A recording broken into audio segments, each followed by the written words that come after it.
বাংলাদেশের গণতান্ত্রিক সমাজ ব্যবস্থা কায়েম করতে হবে, ভোটাধিকার নিশ্চিত করতে হবে এবং মানবাধিকার অটুট রাখতে হবে জনগণের, অর্থনৈতিক বৈষম্য দূর করতে হবে।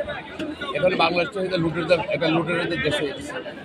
সংগ্রহ সম্পদ পায় আমরা পত্রিকার মাধ্যমে দেখছি, তাই সংগ্রহ সম্পদ কিছু লোকের কাছে কমপ্লিট হয়ে গেছে।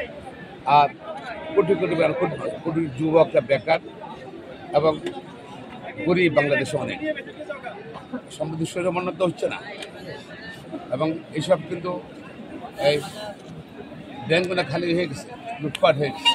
দেখেন এদের স্বপ্ন তো স্বাধীনতা যারা জীবন দিয়েছিল তারা যদি জানতো বাংলাদেশে 15 বড় একই ঘটনা এরকম ঘটনা ঘটবে, 15-52 একই ঘটনা ঘটবে, তারা যে বিরুদ্ধে কিনা শোনে। কারণ তারা এই স্বপ্ন দেখেছিল, দেশটার জন্য জীবন দিয়েছিল, যুদ্ধ করেছিল, কিন্তু এটা তো এই বাংলাদেশ তার দেখা নেই, কল্পনা করেনি।